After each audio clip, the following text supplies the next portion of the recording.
Hello everyone! I'm back with another video, and for tonight's video ay magkukwentuhan lang tayo or isi-share ko yung mga tips kung paano ma-hire or tips kung anong gagawin sa demo. Yun. Kasi wala akong maisip na ibang content. So ito na lang.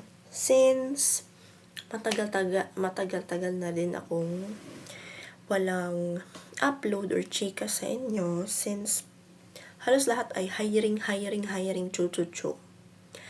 Okay, so first and foremost, unang-una ay pag nag-a-apply kayo sa mga ESL companies, dapat damihan nyo yung apply.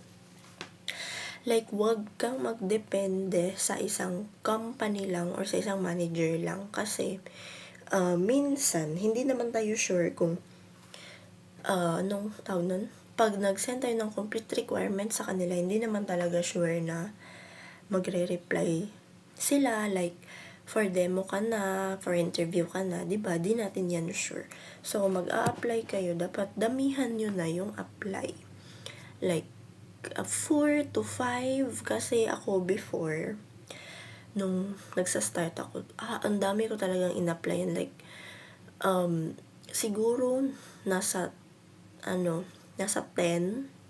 or less than 10 or more than 10. Basta nasa ganun. Hindi ko kasi naisip na dapat sa isa or dalawang company lang.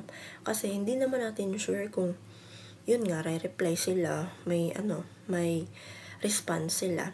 Like, kung for example, kung nag-apply tayo ng work, di ba, sinasabi na, tatawagan ka lang namin, ganun. So, hindi naman, kasi sa ESL, hindi naman kasi talaga sure na kung sasabihin nila, ang tawag nun, i-message ka lang namin, i-message ka nila. Kasi, madami ding nag-apply ng ESL, hindi lang kayo, madami ding, hindi nyo alam, mas magaling sa inyo, mas may, anong tawag doon?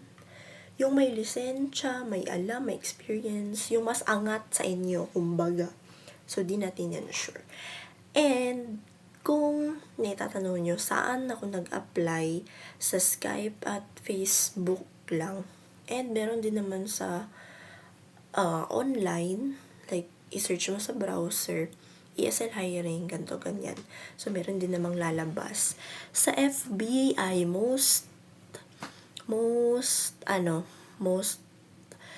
common na ina-applyan ay through FB message, FB page. Tapos, syempre, PPM nyo. Like, for example, may na-join ako na FB page na ESL hiring ESL good pay, yung mga ganun. Syempre, merong scam at legit. So, be careful na lang kung basta malalaman nyo din naman yan. Syempre, pag nag-apply kayo, wala talaga yung bayad.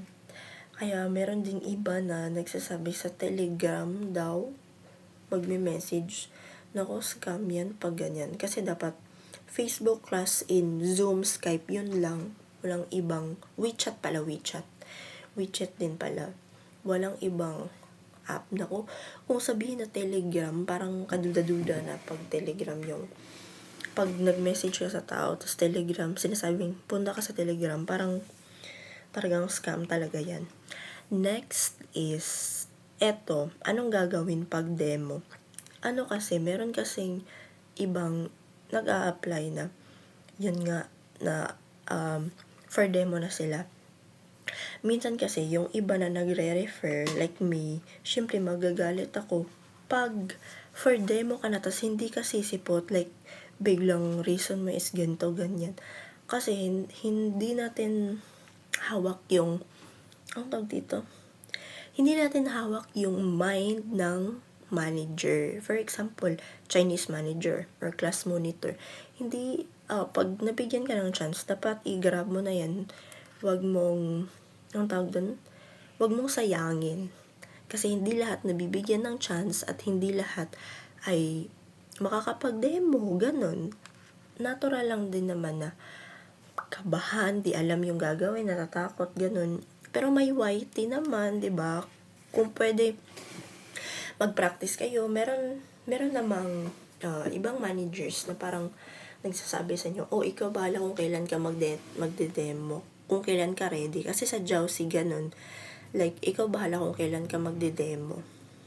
Ikaw din bahala sa time, ganun. Pero sa materials, sa lesson, sila bahala, sila magsisend. Meron din namang ibang, sila yung nagsiset. Like, for example, for demo ka na, and then sabihin, oh, ngayong Monday, 6 p.m. So, dapat, handang-handa ka talaga, as in 101%. Isipin mo lang sa demo mo na, actual class na talaga, hired ka na, yun, parang, i-manifest mo sa sarili mo, na go, gagalingan ko to, hindi porket demo class lang, hindi mo gagalingan. Kasi, talagang gagalingan mo sa demo class, kasi yun yung basehan nila, aside sa resume at introduction video mo, yun yung basehan nila na, oo nga, magaling nga siya, oo nga, ganun nga siya magturo. Diba? May masasabi sila about sa demo class mo. So, yun. So, if nag-fail, meron pa namang ibang ESL company, meron bang ibang pwede mong ma-applyan. Huwag ka lang mawalan ng pag-asa. Kasi natural lang naman talaga na hindi tayo ma-hire agad, 'di ba? So, practice and practice and practice. Then, think positive, as in manifest lang, practice lang talaga. Yon lang. I hope na may natutunan kayo.